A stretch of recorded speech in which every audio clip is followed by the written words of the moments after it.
네, 여러분 잘 쉬고 오셨나요? 네, 임상운동학 및 실습 제6주차 17번째 손목관절 파트 2에 대한 수업을 시작하도록 하겠습니다.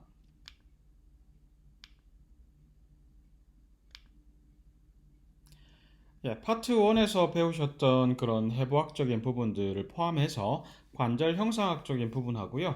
나머지 뭐 운동이라든지 그다음에 근육에 관련된 부분들을 진행하도록 할 겁니다. 네, 먼저 이렇게 뼈의 모습들이 나와 있습니다. 그죠? 아까 설명드린 것처럼 라디우스하고 결합하고 있는 그렇죠? 카팔본. 그다음 중간 사이에 이렇게 형성된 것들이 미드 카팔. 그다음에 인터카팔 조인트는 이렇게 카팔본 사이에 형성되어 있는 관절이라고 말씀드렸고요. 그다음에는 여기 울라와 카팔본이 결합되어 있는 이 파트. 아까 설명드렸던 TFCC가 여기에 형성이 되어 있다고 보시면 될 것 같고요. 미드 카팔 조인트하고 그다음 라디오 카팔 조인트라는 의미가 되겠습니다. 그리고 이 구조상으로 보시면 그렇죠. 이 사이의 앵글 자체가 울라와 라디우스 이런 형태가 25도 정도 그렇죠. 기울은 형태로 형성이 되어 있습니다. 결합 단계에서 요거는 나중에 어떤 그렇죠. ROM에서 어떤 차이가 날 것인가에 대해서 보시면 이해가 되실 거라고 생각이 듭니다. 먼저 카팔본에 대해서 설명을 한번 더 드릴게요. 리스트에서 카팔본에 대해 설명을 드리고 앞에서는 이렇게 결합된 이 조인트에 대한 부분들, 뼈 사이에 결합된 부분들을 설명드렸다면 조금 더 이해하시기 편하게 카팔본에 대한 설명을 드릴 건데 1학년 때 이 부분들은 공부를 하셨던 부분이라 여기서 조금 더 구체적으로 나간다고 보시면 될 것 같아요. 거기서 좀 여러분들이 좀 약간 암기해야 될 부분들도 좀 나오실 것 같습니다. 카팔본 그렇죠. 이렇게 뿌려 보겠습니다. 그렇죠. 뿌리기 전에 그림을 보시면은 1학년 때 해부학 공부하시면서 많이 보셨죠. 손배뼈부터 시작해서 반다뼈, 콩알뼈 그리고 뭐 이렇게 어려운 용어들이 많이 나왔습니다. 이 총 8개의 카팔본을 외우시기가 쉽지 않았을 거란 생각이 드네요. 저도 그림 되게 많이 그렸었거든요. 손에 거의 문신처럼 막 그리고 다녔던 기억이 나는데 자, 그러면은 여러분들 이해하시기 쉽게 제가 구조물 뼈를 한번 이렇게 그렇죠 뿌려 보겠습니다. 8개의 뼈가 나와 있죠. 참 그렇죠.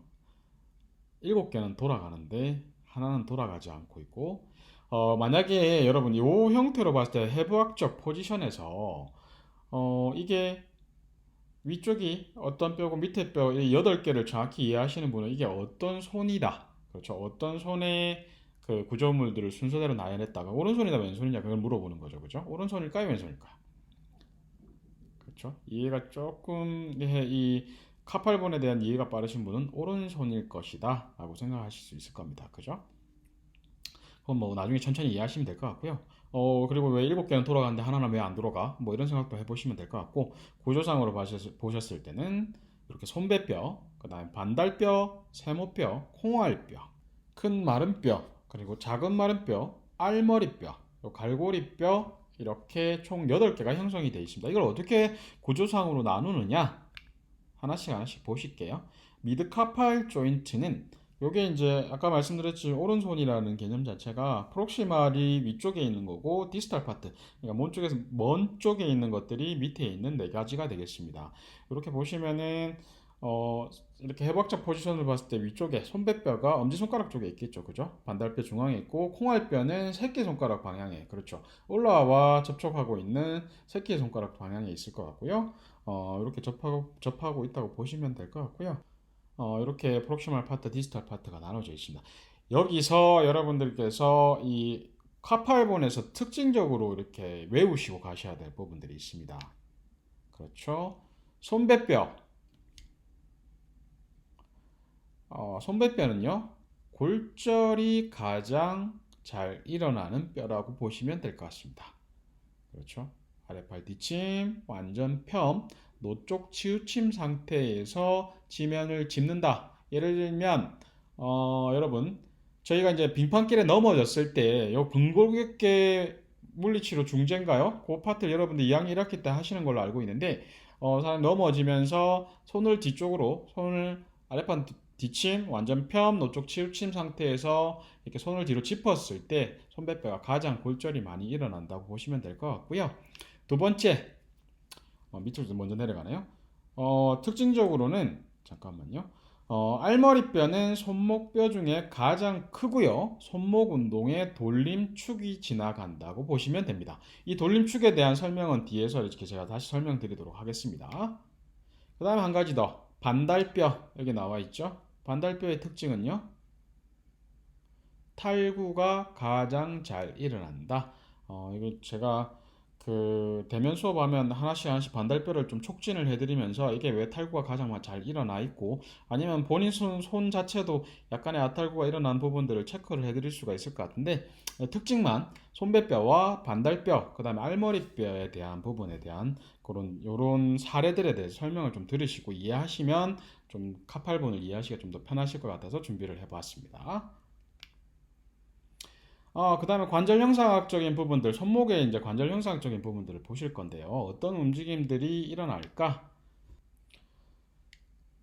이축성 관절입니다. DOF는 자유도라고 얘기를 하고요. 이축성 관절이고 자유도 2를 가지고 있습니다. 플렉션과 익스텐션이 일어나고요. 그렇죠. 요 축에 대해서는 지금 이제는 설명 안 드리겠습니다. 그렇죠. 여러분 머릿속에 잘 설명을 이해를 하셔야 되고요. 그다음 울라 데비에이션과 라디알 데비에이션이 일어납니다.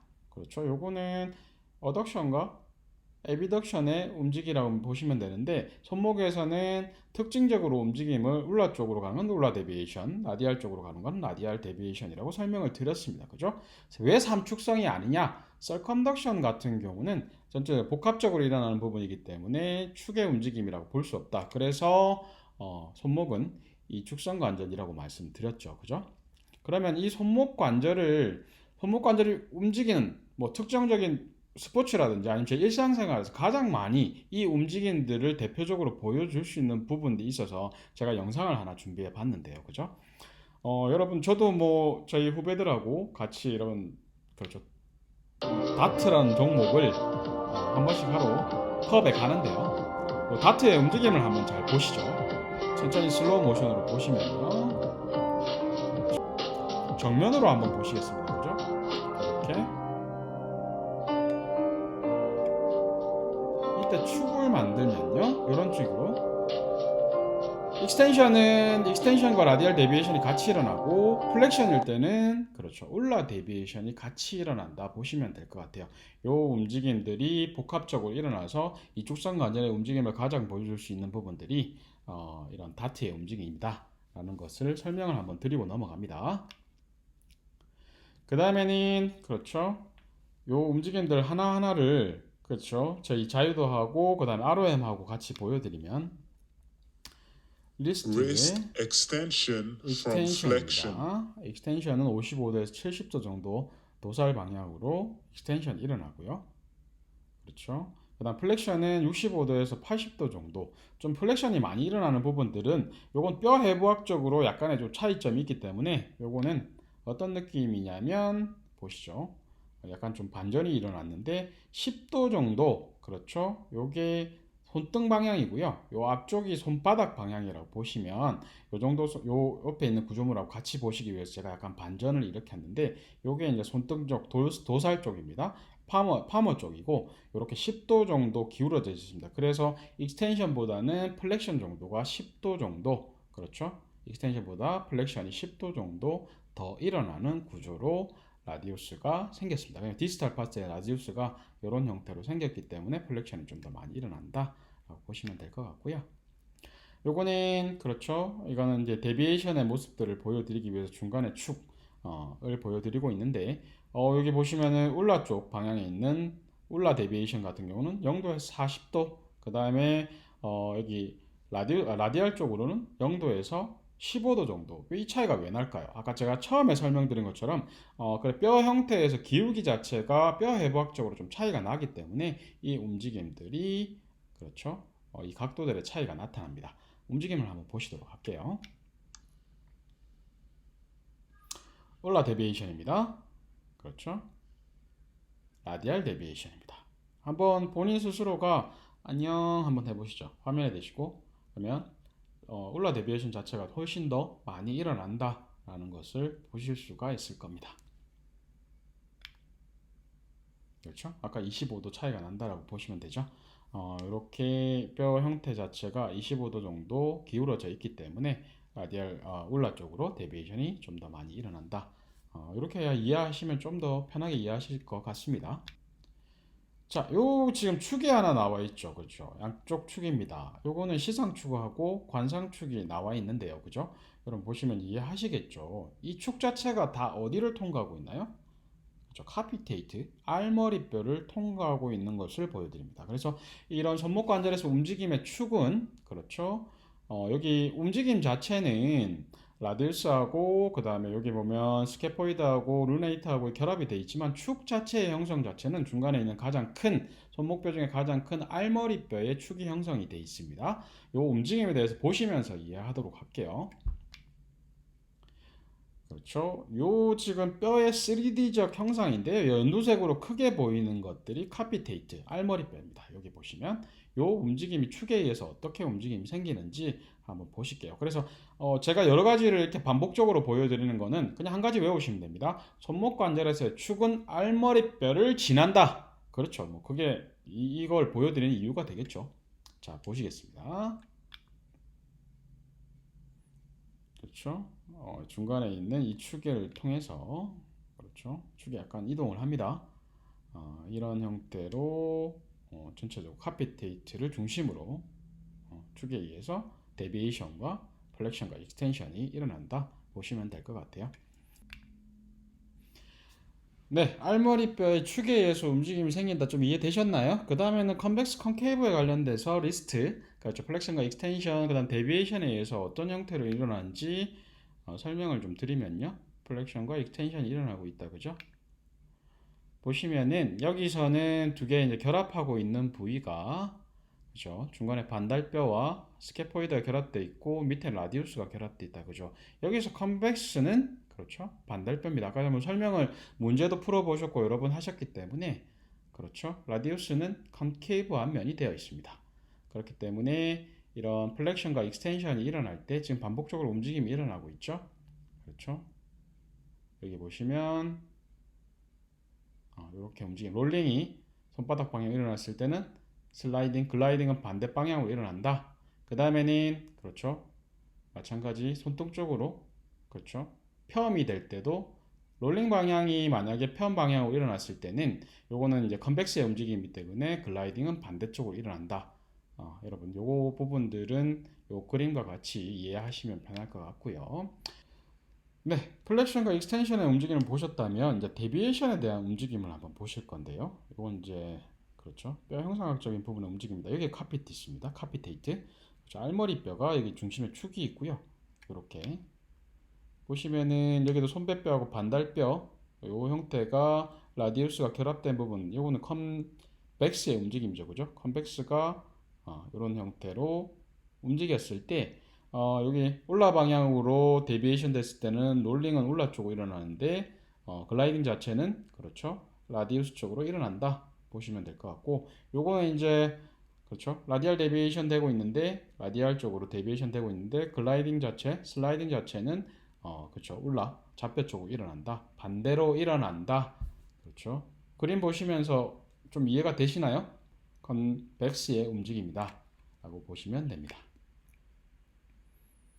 다음은 근육에 대해서 한번 보실게요. 그렇죠. 전체적으로 움직임들은 이렇습니다. 그렇죠. 손목을 굽힘시키는 근육의 수축이고요. 그렇죠. 익스텐션은 반대로 그렇죠. 손등 쪽으로 요거는 이제 요 동작에서 익스텐션이 될 때 뒤쪽에 있는 근육들 움직입니다. 요거 이제 올라 데비에이션 그렇죠 라디알 데비에이션 죄송합니다 라디알 데비에이션에 대한 부분이고요 이건 에비덕션이라고 하죠 그렇죠 이렇게 움직입니다 뒤에 하나하나 근육에 대한 설명을 드릴 거고요 요건 이제 올라 데비에이션 어덕션 몸쪽으로 이렇게 가까워지죠 어덕션 또는 올라 데비에이션이라고 하고요 이런 형태의 움직임들을 보여주고 있고요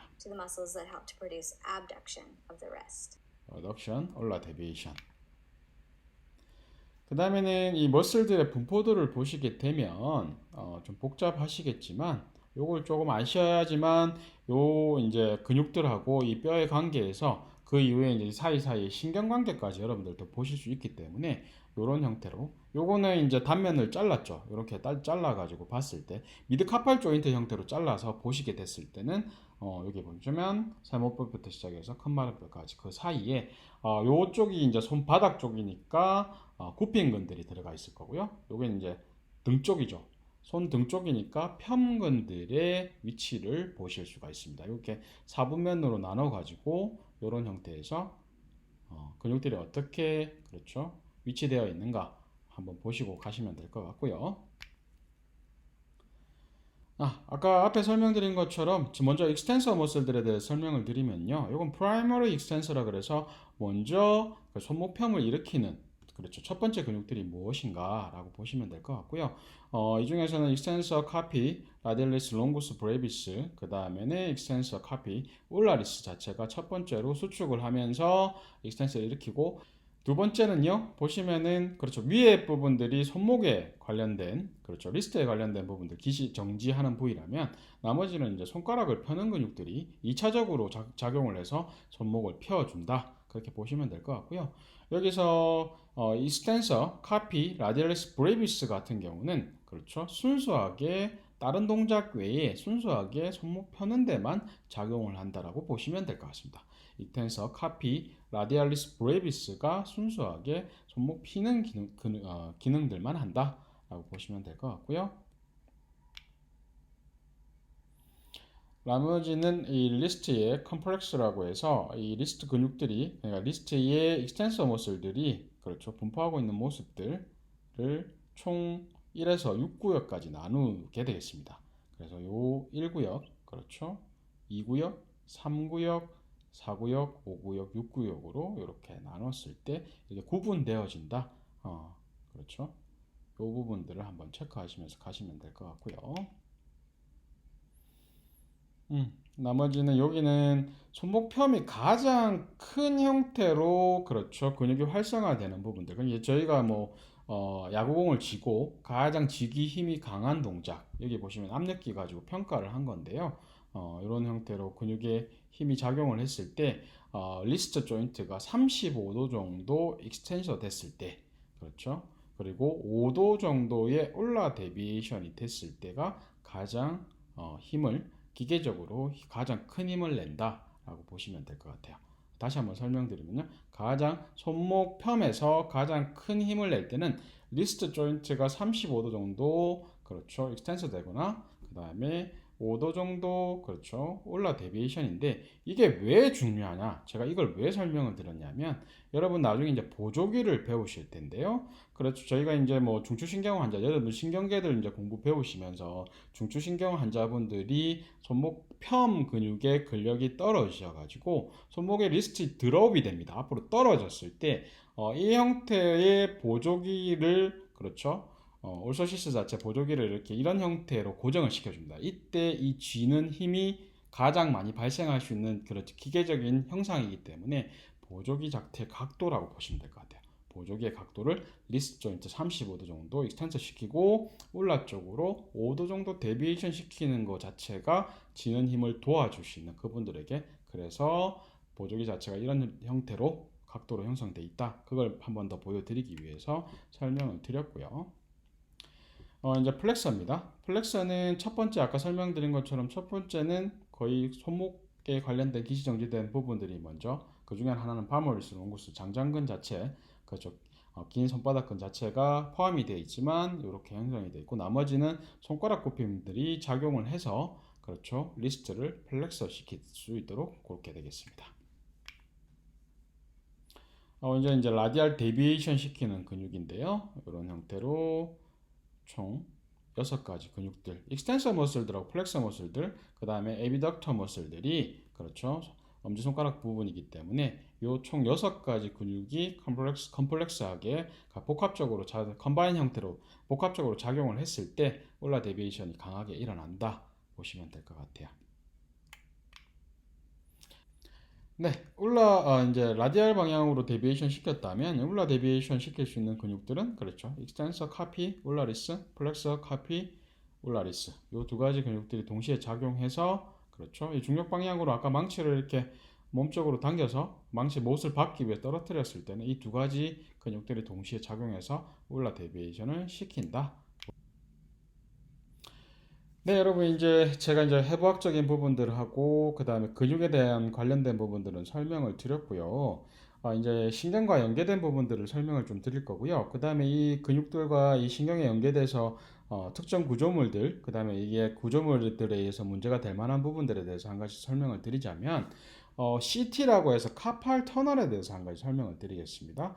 이 카팔 터널 같은 경우는 손목 앞쪽에 피부 조직 밑에 손목을 이루는 뼈와 인대들에 의해서 형성되는 작은 통로 길입니다. 그죠? 여기 보시면은 이 카팔 터널을 이루는 그렇죠. 이 구조물들에 대해서 묻는 문제들이 한 번씩 나오는데요. 그렇죠. 트랜스버스 카팔 리가먼트 여기 보시면 가로 손목 인대가 되겠는데 요거 같은 경우는 여러분 그 테이블 타이 아시나요? 테이블 타이 그렇죠. 전선 같은 경우를 고정하는 형태에서 테이블 타이가 있는데 그런 역할을 하신다고 보시면 될 것 같고요. 여기 이제 카팔 터널에서 스캐포이드 그렇죠. 여기 보시면 손배뼈, 그 다음에 피지폼, 콩알뼈, 그 다음에 갈고리뼈의 갈고리 후크죠. 그 다음에 세모뼈. 요 이제 구조물들에 의해서 카팔 터널이 형성되고요. 여기에 9개의 힘줄과 하나의 신경이 손 쪽으로 지나가는 터널이 만들어지게 되겠습니다. 형성되게 되겠죠. 요 구조물들 한번 잘 보시고요. 요 구조물들을 이루고 있는 총 5가지 체크 한번 하시면 될 것 같아요. 5가지다. 그러면 무조건 오지선다 안에 문제가 나올 수도 있겠다. 여러분 이거는 이제 감을 하나씩 키워 나가셔야 됩니다. 예, 이제 CTS 그렇죠. BTS 아닙니다. CTS 카팔 터널 신드롬입니다. 그렇죠. 카팔 터널 신드롬이고요. 요거 같은 경우는 손목굴 또는 수근관 증후군이라고 합니다. 손목굴이라고도 하고 카팔 터널 그다음 수근관 옛날 한 구용어죠. 그다음에 이건 신용어일 거고요. 카팔 터널 신드롬 같은 경우는 원어입니다. 여러분들 지금 공부하고 있는 형태의 모든 형태는 공부를 해두시는 게 좋아요. 그래서 임상 가셨을 때는 신용어를 많이 쓰지는 않습니다. 여러분들 실습을 아직 안 나가 보셔서 그렇겠지만 보통 병원에 계신 분들 뭐 과장님이라든지 아니면 뭐 실장님들은 구용어를 많이 쓰세요. 그래서 요걸 좀 알아들으시는 게 좋을 것 같고요. 그 다음 손목굴은 공부하실 때 국시는 다 신용어로 나옵니다. 근데 만국 공통어는 그죠? 그렇죠. 원어를 꼭 알아두셔야 된다는 거죠. 이 CTS 같은 경우는 여러분들 신경학적으로 했을 때 배우실 거지만 첫 번째 엄지손가락부터 시작해서 두 번째 집게, 중지, 그 다음에 약지의 절반 이렇게가 통증이 나타나거나 신경적으로 저림이 나타나는 증상이 나타납니다. 제가 아까 말씀드린 9개의 그렇죠. 9개의 하나, 둘, 셋, 하나, 둘, 셋, 하나, 둘, 셋 그렇죠. 9개의 근육과 1개의 신경이 그렇죠. 이런 형태 테이블 타이 그렇죠. 이런 형태로 터널을 형성하는 곳 사이를 지난다. 여기 보시면 얼라 같은 경우는 밖을 빠져나가기 때문에 요거는 안에 카팔 터널 안에 포함이 되어 있지 않다라고 보시면 될 것 같고요. 이런 구조물들이 카팔 터널 안에 들어가 있습니다. 자, 그래서 여기 보면 통로가 여러 원인으로 좁아지거나 내부 압력이 증가한다. 뭐 여러 원인으로 좁아지거는 그러면 여기 리스트 드롭 같이 플렉션 형태에서 여기 밑에가 압박되는 형태, 찝힘 형태로 그렇죠. 계속 압박시키는 플렉션 자세가 계속 유지가 되면서 압박이 증가하거나 아니면은 그렇죠. 요 안에 있는 근육들이 강하게 수축을 하면 이 공간을 압박하겠다. 그죠? 그렇죠. 근육 자체가 이렇게 구축이 돼 있거나 수축을 하게 되면 압박한다. 그러면 이 신경들을 그 속을 지나가는 정중신경, 메디알 러브 자체 하나가 지나가죠. 이 신경 자체가 쪼임을 당하겠다. 그죠? 그런 형태의 손상이라고 보시면 될 것 같아요. 그러니까 이 신경 지배 영역인 손바닥과 손가락 이상 증상이 나타나는 것이다. 요 지금 보시는 저림과 페인이 나타나는 거 모양 자체가 메디알 러브 정중신경이 지배하는 형태가 되겠죠. 그래서 팔에서 발생하는 신경질환 중 가장 흔하다. 카팔 터널 정중신경 손상 그렇죠? 여러분들 어머니들이 가장 많이 발생을 하고 사무직 같은 사무 형태 한다. 아마 그렇죠. 이태식 교수님 수업하실 때 아마 배우실 것 같아요. 벌써 배우셨을 것 같아요. 그죠?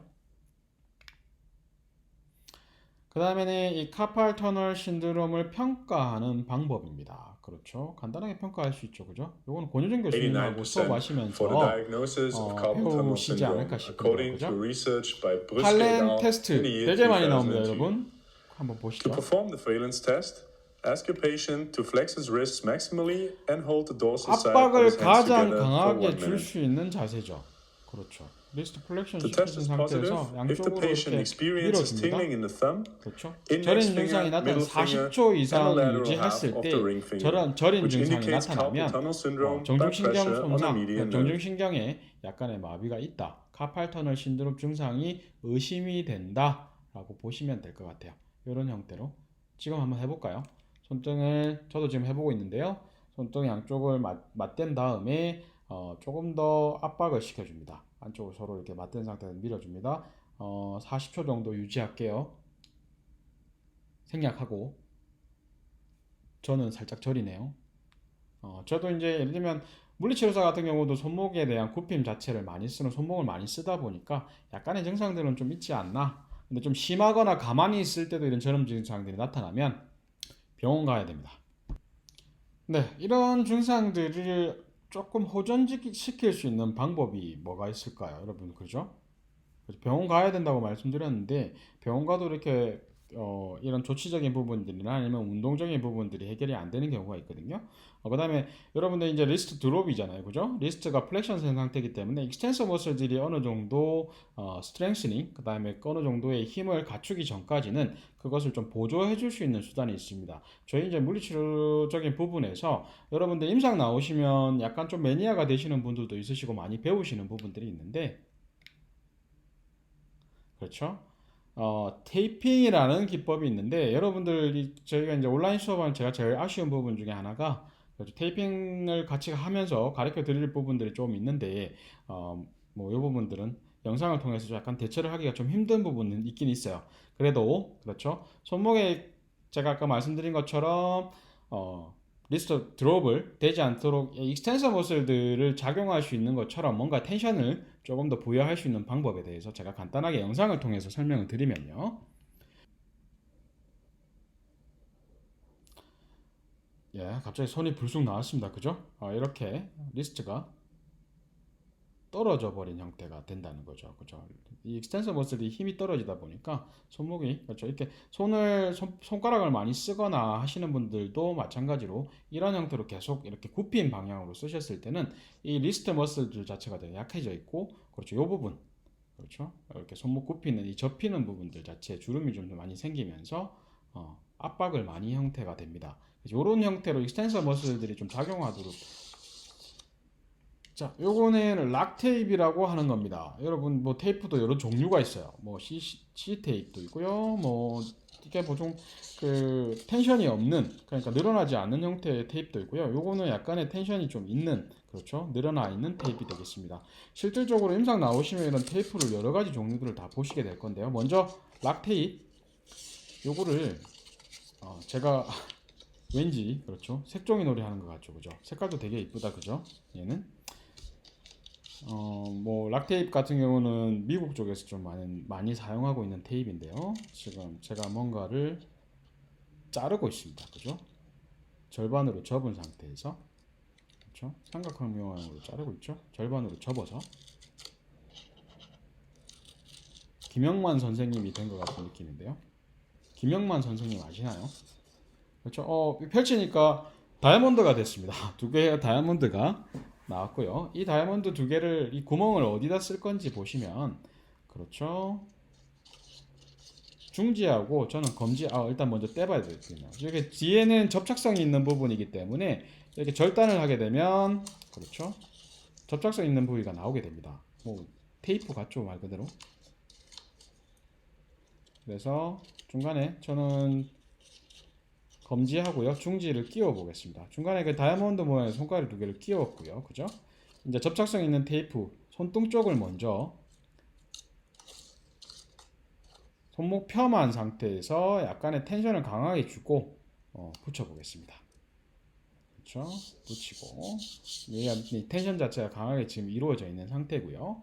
그다음에 손바닥 쪽 그러니까 지금 이 락테이프가 가지고 있는 이 텐션 때문에 손바닥 쪽으로 굽힘이 잘 안 일어나요. 그 다음에 요거는 반면에 좀 텐션 자체를 적게 해서 그렇죠, 가볍게 거의 붙여주는 형태로 붙여버립니다. 붙이고 나면 그 길이에 대해서 차이가 느껴질 건데요, 그죠? 같은 절반을 딱 잘랐는데 이 센서 쪽으로, 손등 쪽으로 조금 더 텐션을 강하게 당겨서 길이를 조금 더 연장을 해서 붙이게 되면 지금 보면 제가 아까 실질적으로 떨어뜨리려고 해도 손목이 떨어지지 않는 상태가 됩니다. 그렇죠? 여기서 조금 더 강한 힘을 주는 보조기의 아까 각도는 어떻게 했죠? 그렇죠. 손등 쪽으로 35도 정도 굽힘되고 그다음 울라 쪽으로 5도 정도 굽힘되도록 만들어 놓으면 그렇죠. 이건 보조기의 각도가 되겠고 이런 형태로 텐션을 강하게 나타낸 다음에 약간의 보강을 하기 위해서 손목 관절, 리스트 관절 그러니까 라디오 카팔 조인트 쪽에다가 여러분 아대를 끼듯이 중간에 라인 같은 거 하나 만들어 주면 돼요. 그렇죠?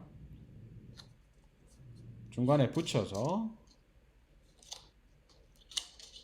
편하게 이건 뭐 크게 강하게 텐션 안 줘도 되고요. 아대처럼 이렇게 둥글게 붙일 때도 이렇게 뭐 여러분 붙이는 요령도 처음 붙이시게 되면 자르기도 힘들고 붙이시는데도 잘 안 붙고 그렇습니다. 아무 때나 붙고 주름이 많이 생기고요. 그렇죠. 이렇게 떨어지지 않는 형태로 카팔 터널을 예방할 수 있는 테이핑이 되겠습니다. 그렇죠? 나 있다? 예, 이거 뭐 테이핑이라는 게 실제로 여러 관절에서 여러분들이 이런 테이핑의 재질이라든지 그다음에 이런 증상별로 테이핑을 하는 것들을 좀 보여드릴 수 있는 기회가 있었으면 좋겠네요. 빨리 이 상황들이 조금 해결이 돼서 네, 손목에 관련된 부분들은 설명을 다 드렸다고 생각을 하고요. 잠시 휴식하시고 손에서 뵐게요.